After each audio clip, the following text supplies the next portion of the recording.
What if I told you that classic advice, fish the windy bank, is probably why you're going home empty-handed? Today, we're not just talking about fishing in the wind. We're talking about how to read the wind like a map that leads you directly to where the baitfish are stacked up. By the end of this video, you'll understand why the obvious spot is often the wrong spot, and you'll have a simple system to find fish when everyone else is just casting into the breeze. I'm going to show you the one key detail that separates a truly productive windy bank from a barren one.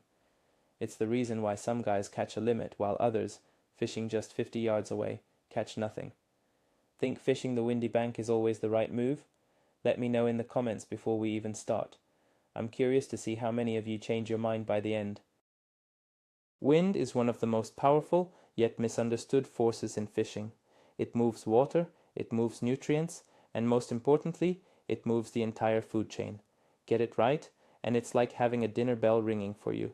Get it wrong, and you're fishing in a desert.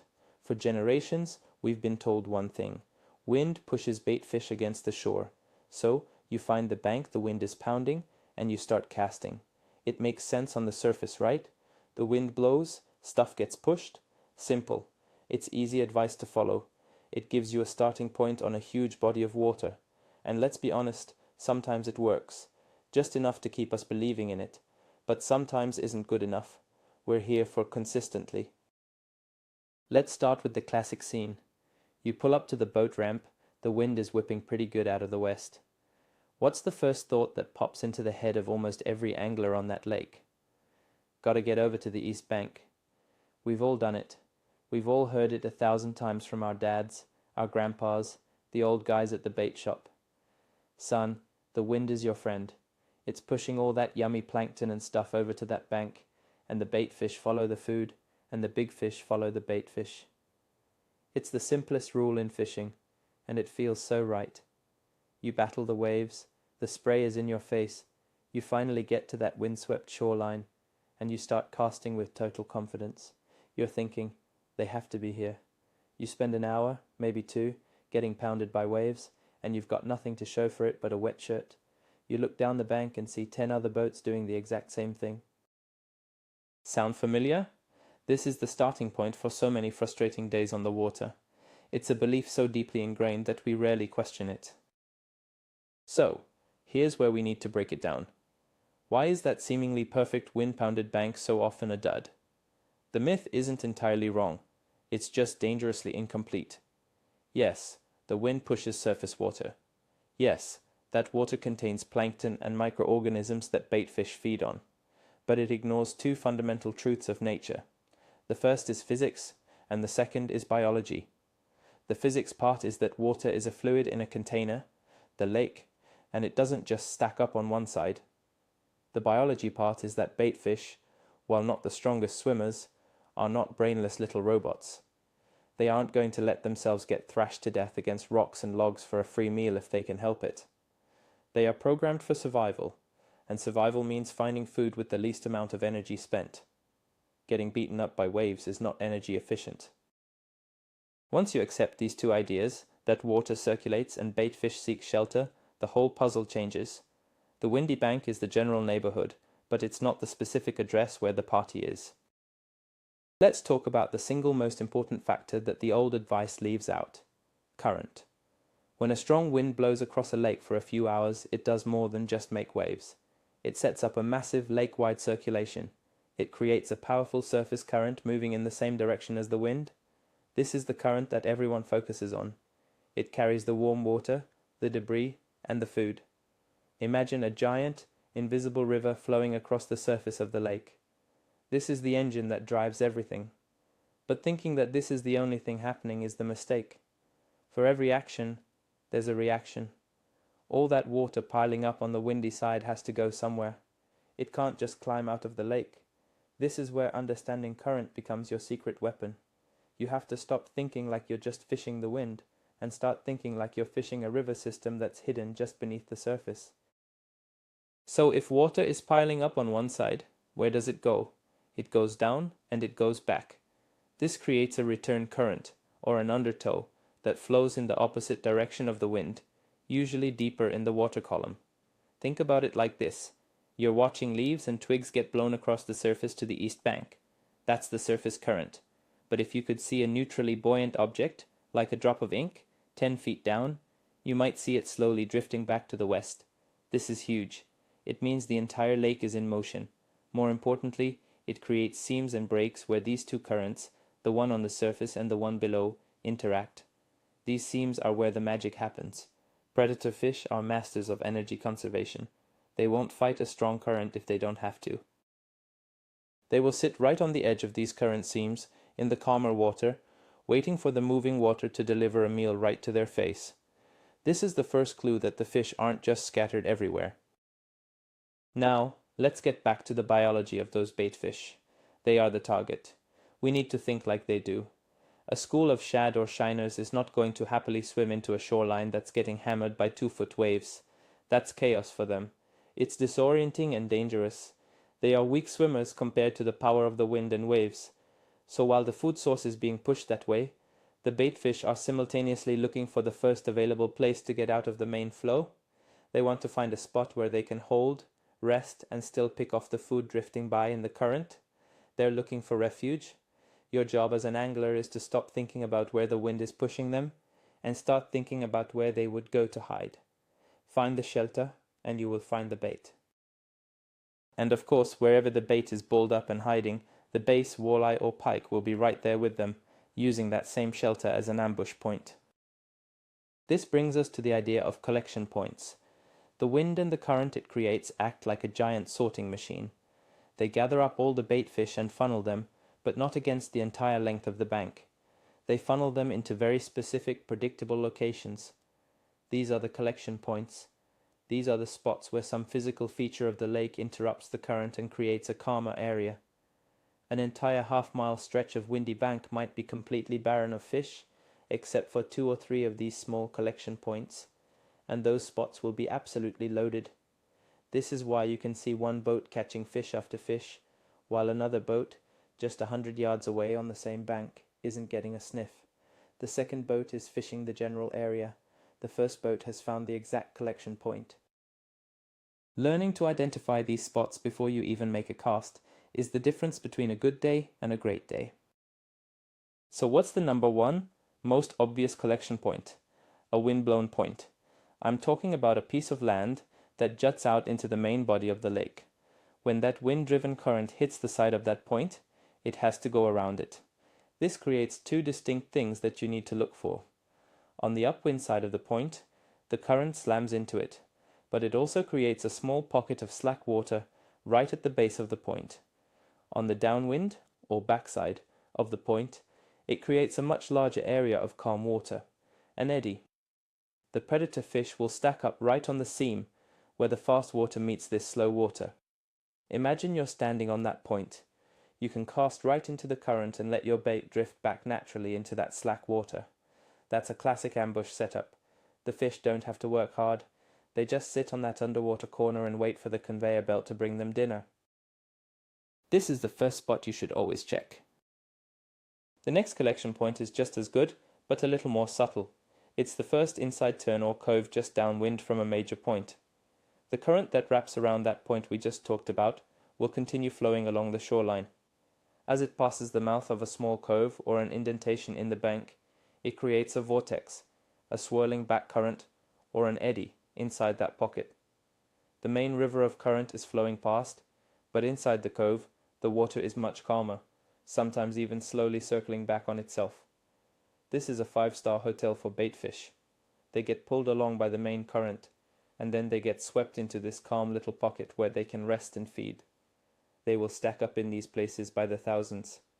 For a predator, this is like finding a buffet line that never ends. They will tuck right up against the edge of that pocket, waiting for any baitfish that strays too close to the current seam. These inside turns are absolute gold mines on windy days. How do you actually see these spots on the water? You have to train your eyes to look for the subtle clues. Look for what we call a current seam. It will often look like a literal line on the water. On one side, the water will be choppy and moving fast. On the other side, in the eddy, the water will be calmer, maybe even glassy. Sometimes you'll see a foam line or a line of debris that has collected right on that edge. Think of it like a fence. If you see leaves, sticks, or bubbles all lined up and moving along a specific path, that's the edge of the current. That's your target. Another trick is to watch your own boat. If you're using a trolling motor and you cross one of these seams, you'll feel the boat suddenly get pushed or change direction. Pay attention to these little things. They are road signs that point directly to the fish. Don't just stare at the bank. Read the surface of the water like a book. Here's a little rule of thumb I like to use, the 45-degree rule. Think about the angle at which the wind is hitting the bank. If the wind is blowing straight into the bank, at a perfect 90-degree angle, it creates a lot of chaos and waves, but the current it creates is often less defined. It just kind of pushes and churns. While it can hold fish, it's not ideal. But if you can find a bank where the wind is hitting it at roughly a 45-degree angle, that's where things get interesting. This angled wind doesn't just pin the water, it creates a strong current that flows parallel to the bank. It acts like a conveyor belt, sweeping along the entire shoreline. This is far more effective at gathering up baitfish from a large area and moving them all in a predictable direction. Your job is to find what's at the end of that conveyor belt. Is it a point, a cove, a logjam? Whatever it is, that's where the payload is going to be dropped off. Why does that angle matter so much? Because a conveyor belt is much more efficient than a snowplow. A 90-degree wind is a snowplow. It just pushes everything into a big pile spread out along the bank. But a 45-degree wind is a conveyor belt. It systematically collects bait and nutrients from a long stretch of water and channels them all toward a single predictable endpoint. This concentrates the bait in a much smaller, more defined area. This is a huge advantage for you as an angler, because you don't have to waste time fishing a half-mile of shoreline. You can look at the map, see the wind direction, find a bank that's at that 45-degree angle, and then identify the very first significant piece of structure that will stop that current. That one spot is where the bait will be, and that's where the predators will be. You've just eliminated 99% of the unproductive water before even making a cast. Now, let's add another layer to this. What's happening underneath the water? The bottom contour plays a massive role in how this wind-driven current behaves. Let's imagine our conveyor belt current is flowing along a steep, bluff-like bank. The current will be strong and stay close to the bank. The collection points will be very tight to the structure. Now imagine that same current flowing over a long, shallow, tapering flat. The current will be wider, slower, and less defined. The baitfish might be spread out over a much larger area. A sharp drop-off or a channel swinging in close to the windy bank will act like a wall, funneling the current and the bait even more. So, when you're looking at your map, you're not just looking for points and coves. You're looking for how those points and coves interact with the bottom. A point that has a sharp drop-off on the downwind side is a much higher percentage spot than a point that has a shallow flat. Another type of collection point to look for are funnels. These are natural choke points that squeeze the water and everything in it. A great example is a gap between the mainland and an island. If the wind is blowing water through that gap, it's going to speed up, just like water coming out of a hose nozzle. The baitfish get pushed through this gap at high speed. What do you think is waiting on the other side, where the current slows down and eddies out? That's right, every predator fish in the area. Other funnels could be a narrow arm of the lake, a bridge causeway with a culvert, or even a submerged ridge that comes up close to the surface. Anytime the water is forced into a tighter space by the wind, you have a feeding opportunity. Look for these funnels on the windy side of the lake, and you will almost certainly find a concentration of fish. Okay, so we've spent all this time talking about the windy side. Does this mean you should completely ignore the calm side of the lake? Absolutely not, but you have to fish it very differently. The old myth says the calm side is a dead zone because there's no food. And for the most part, especially on shallow, featureless banks, that's true. However, there are specific situations where the calm, leeward side of the lake can be a hidden gold mine. This goes back to that concept of the return current, or the undertow. If you have a deep lake, that return current flowing back against the wind can be quite strong in the deeper parts of the water column. And it can be a major factor on the calm side of the lake, especially where there's deep vertical structure. Here is the calm side secret. Find a steep bluff wall or a sharp channel edge on the protected, calm side of the lake. While the wind is howling on the other side, that deep return current can be flowing along this calm bank. This current can push nutrients and bait fish up against this structure from below. The fish can be sitting there in perfectly calm water, enjoying a steady stream of food delivered by a current that you can't even see from the surface. This is an advanced tactic, but it can be incredibly effective, especially when everyone else is getting beaten up on the windy side. So, if the windy side isn't producing, don't just pack it in. Take a look at your map, find some deep vertical structure on the calm side, and go investigate. You might be surprised by what you find hanging out down there in the peace and quiet. Let's put all of this together into a simple step-by-step game plan. Imagine we arrive at the lake. The first thing we do is check the wind. It's blowing hard out of the north, say at 15 miles per hour. The old you would have just turned the boat south and started beating the bank. The new you is going to pause and think. The wind is the clue, not the destination. We know the surface current is pushing everything south, so we are going to focus our attention on the southern half of the lake, but we're not just going to fish aimlessly. We are going to look for very specific spots where that north to south current will be interrupted and where bait fish will be concentrated. This is a game of precision, not a game of covering water. Step 1 is to pull out your phone or your graph and look at the map of the lake. With the north wind in mind, you scan the southern shoreline. You're not looking at the whole bank. You are looking for exceptions. The first thing you spot is a long tapering point that juts out from the southeast corner. Bingo. That's a primary current break. The current is going to slam into the north side of that point and have to wrap around it. This creates a perfect eddy on the south side of the point. That's spot number 1 on our list. Then you scan just west of that point and see a small round cove. That's the first inside turn after the main point. The current wrapping around the point will create a beautiful eddy in there. That's spot number 2. You've now identified 2 high percentage spots to check before even launching the boat. Step 2 is to prioritize those spots. The main point is going to be hit by the most direct current, so it's probably the most active area. We'll decide to check that one first. We motor over there, but we don't just rush in and start casting. We approach from downwind, staying a long cast away, and we use our eyes. We look for that seam line where the choppy water meets the calm water on the backside of the point. We might see some gulls diving, or some nervous water flickering on the surface. These are all signs that bait is present. We position the boat so we can cast across that seam, letting our lure travel from the fast water into the slow water, exactly how a predator would see a wounded baitfish. We are fishing with a purpose, with a clear understanding of what is happening under the water. After thoroughly fishing the point, we move to our second spot, that little cove. Again, we don't just barrel in, we stay out at the mouth of it and look. We can see the main current ripping past the entrance, and inside, the water is much calmer. There might be a visible foam line right on the edge. This is our target. We know the bait fish are likely balled up just inside that calm water, and the baits are likely sitting right on that edge, using it as an ambush line. We can fish the entire high percentage area of this cove with just a handful of precise casts, instead of spending 30 minutes fishing the whole thing. We're fishing smarter, not harder. We are letting the wind show us exactly where to cast. This systematic approach is what separates consistently successful anglers from those who just hope to get lucky.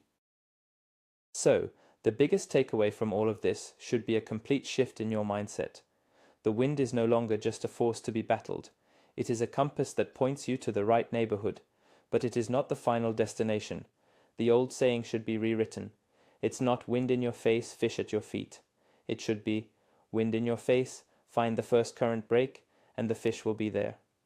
Your job is to use the wind to understand the current, and then use the lake map to find the points, coves, and funnels that interrupt that current. Those are your targets.